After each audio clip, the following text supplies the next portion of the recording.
Well folks, it's been some time since the last review I did here, which was Thor Ragnarok, but here we are in 2018, and it's the first brand new Real Features review of the new year.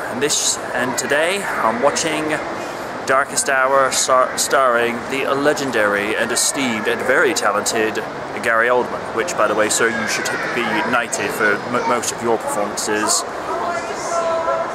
The darkest days of Britain during World War II and Churchill being appointed as the leader. Knowing Oldman's penchant for putting out really good method acting, this should be a show stealer. But it's Gary Oldman. Are you really surprised? I'm not. In a couple of hours, you will know my exact opinion. Let's go.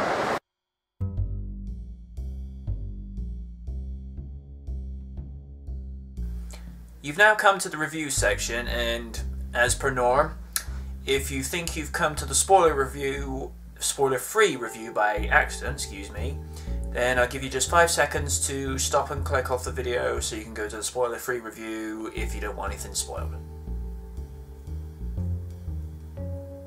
And we're good. Right, let's talk about writing for a second.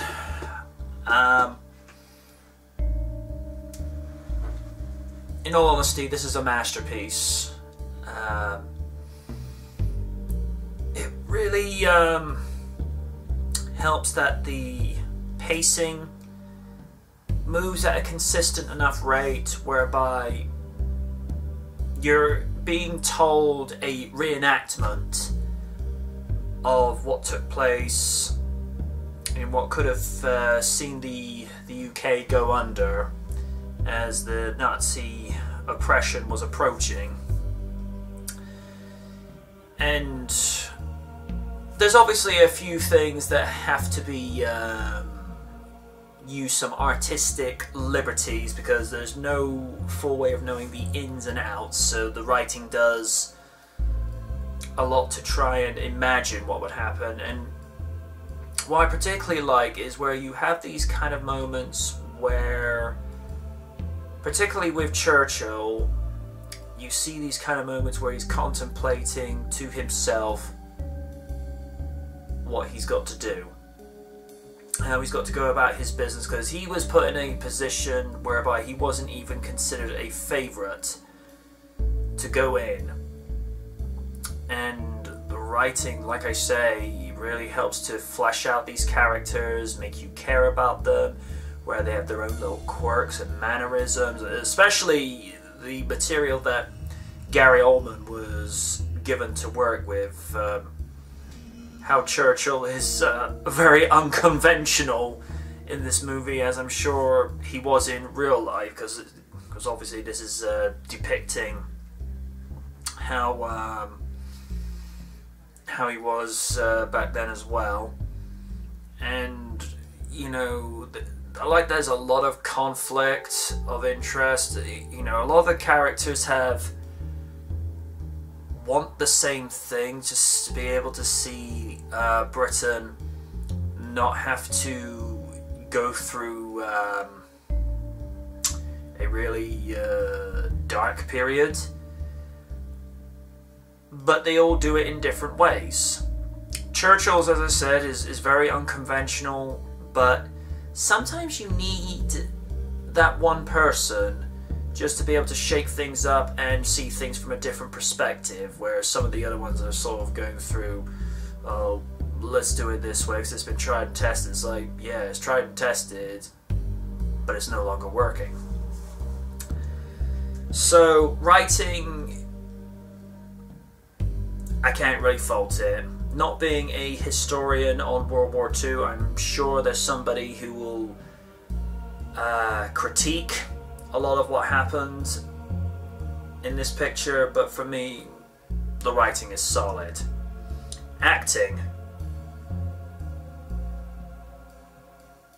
like the writing, I can find little to no fault, especially with Gary Oldman, with, in all honesty, a career-worthy performance as Churchill. Yeah, Oldman just has everything down to a fine art, from The vocal mannerisms, the way he would mumble and sound like he's slurred because of the fact Churchill has a tiny bit of a drinking problem in this movie. But even down to physical aspects, the way he would gesture with his hands, the way he would do the walk, and the eccentricities that made me raise an eyebrow is how he sat up in bed first thing in the morning with a Cuban cigar between his fingers, whiskey, and where he's having his secretary typing up stuff while he's laid up in bed in his pajamas, or if she's taking up notes whilst she's outside the bathroom whilst he's taking a bath, and you sort of think, it's like, oh wow, this guy's a bit of a character. And you know, Oldman, he just knocked it out of the park. Same with Kristen Scott Thomas, who's an actress I haven't seen in a movie in I don't know how long, and her acting chops is just as good then, if not better. Where she just has this conflict with her husband and how he's going about what he does, but she does it in such a tasteful and classy way. And one of the actors,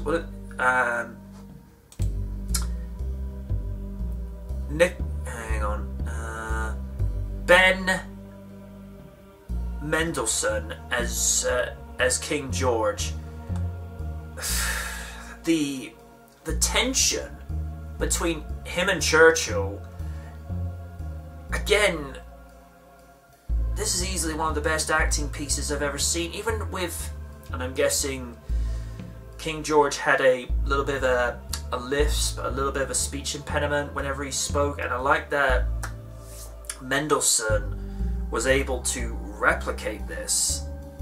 Lily James as Elizabeth Layton, very young, she portrays this very young and very naive girl who's been brought into this situation where she's having to be his typist and being able to see into this world that not many other people have not been able to be privileged too much, and she just knocks it out of the park.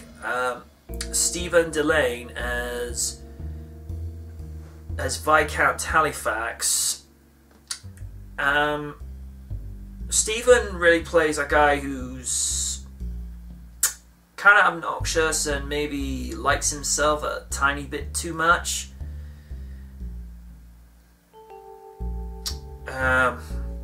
Ronald Pickup as Neville Chamberlain, as Churchill's predecessor as Prime Minister,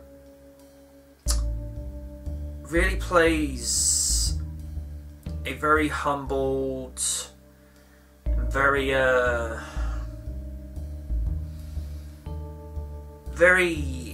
underspoken role in this, where the coalition kind of lost faith in him and opted for Churchill to be his replacement. I like how Ronald really shows how frail Neville is when it gets revealed that the man is dying from cancer, which is probably, from his perspective, and probably how the real Neville Chamberlain viewed things, but because he had the pressures of running the country lifted from his shoulders, I mean, maybe the stress had attributed to him developing cancer. I don't know. I'm not a doctor and don't claim to be one, but stress can be a you-know-what with regards to your health.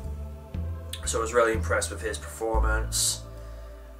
And again, it's another area of this movie where I could find little to no fault with the acting.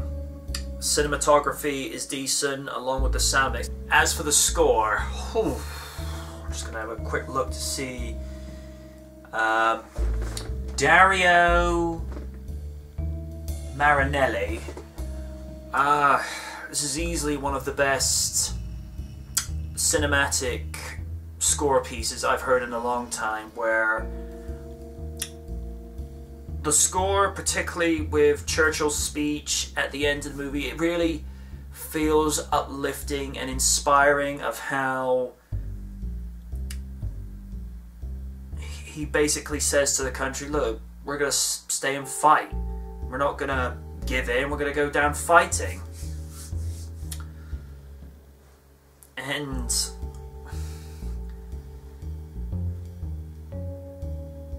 it really helps to capture the feel of the 1940s. And the other thing I like that this movie does throughout the period of May in 1940, which led up to the events of evacuating at least a good 300,000 British soldiers off of Dunkirk, is that when it gets to specific dates, the titles act as though it's almost like the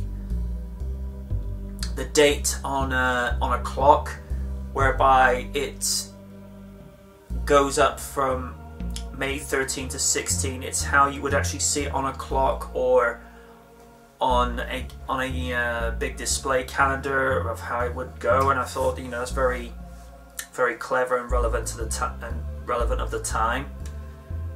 I honestly think this movie might have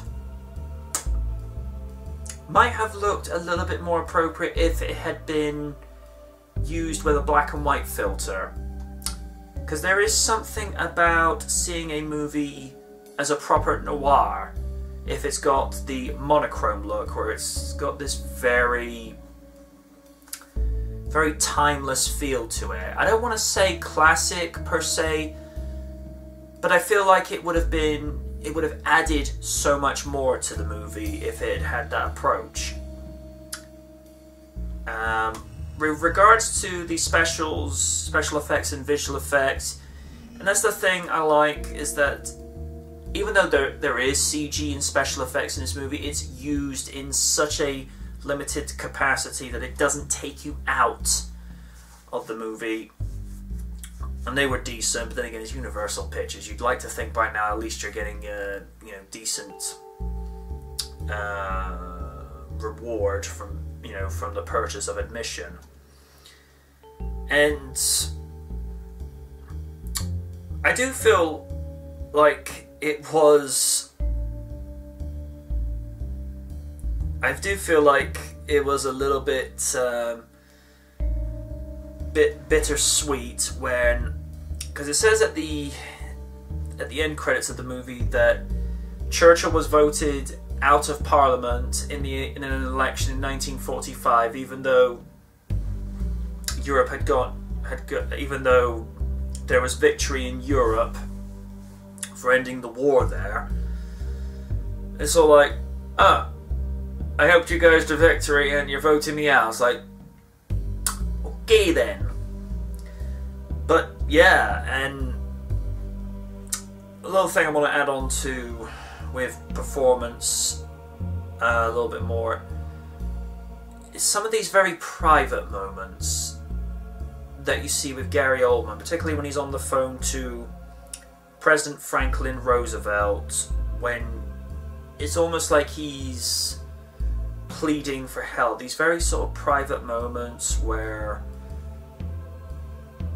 you kind of question, what do you do? You know, what is your resolution going forward? How are you going to make this next move with your chess pieces? You know, what is your train of thought going forward? And I suppose you could call it an intimate moment with regard to how we see things there, and you know, Oldman captures this brilliantly. And it's the same thing with Joe Wright, who directed this movie. I don't think he could have gotten a better ensemble cast of actors for this movie. You know, and I'm not usually one for political period masterpiece movies, but you know, I am not surprised in the slightest that this movie is up for multiple nominations for not only the BAFTAs but also the Oscars, because I will be surprised if Oldman doesn't walk away with at least one award for Best Actor. And the same thing with Christian Scott Thomas or Lily James. I mean, I am expecting either of them to walk away with at least Best Actress or Best Supporting Actress. And Ben Mendelsohn as King George, he has to walk away with Best Supporting Actor, because, oh my gosh, particularly this exchange between him and Oldman towards the end of the movie, where they're having this very heart-to-heart, where neither of them were particularly too fond of each other at the start of the movie, and yet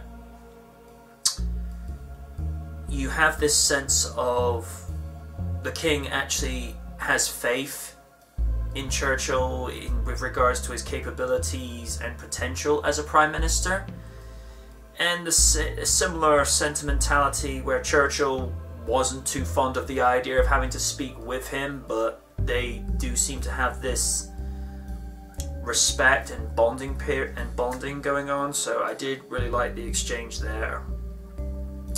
And yeah, I can't really say anything negative about this movie. And you know, Gary Oldman, who has such a penchant for playing these method acting roles, he's now played he's already played two iconic fictional characters with regards to Dracula and Commissioner Gordon from the Nolan Batman universe. But this is easily, I think, his best performance yet. To be able to have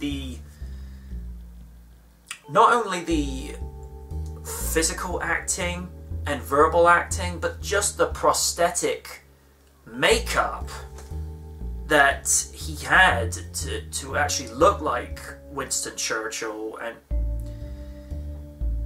you'd swear it was him.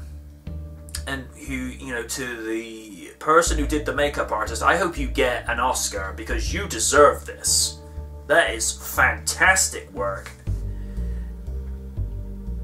I'll touch on one more thing with regards to acting before I wrap up the review. It's actually very refreshing when you see Churchill riding the London Underground, and just the exchange and how he breaks the ice and has the rapport with the people, actually connecting with them, and then actually calling them out by reading their names out when he's having the meeting before addressing Parliament.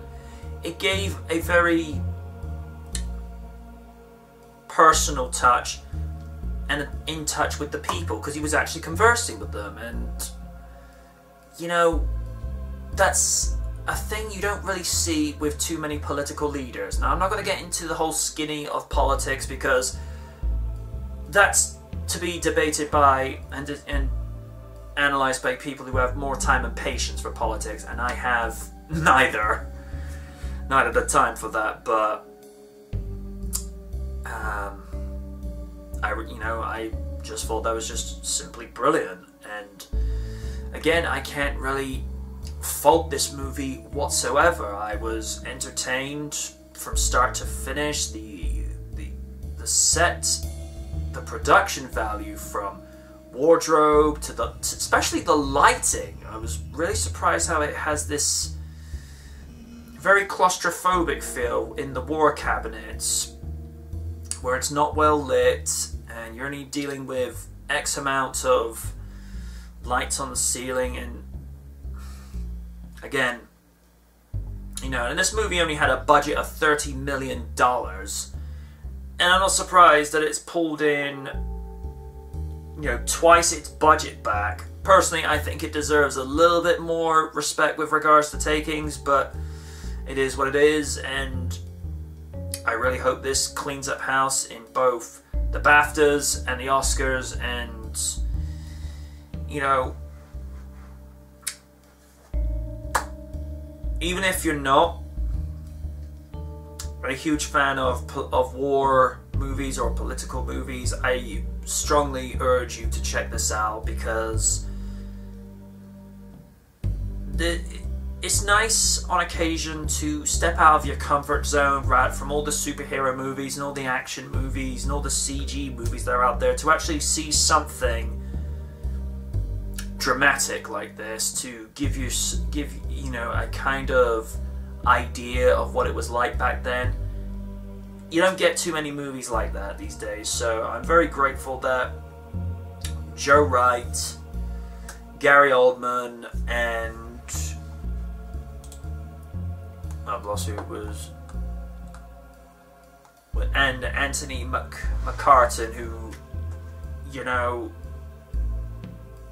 I'll be very surprised if this isn't a hot DVD and Blu-ray pre-order, because this was something else. So yeah, this movie is a must, and that's all I got to say about that. Until next time, folks, catch you on Real Features. Good night from the night.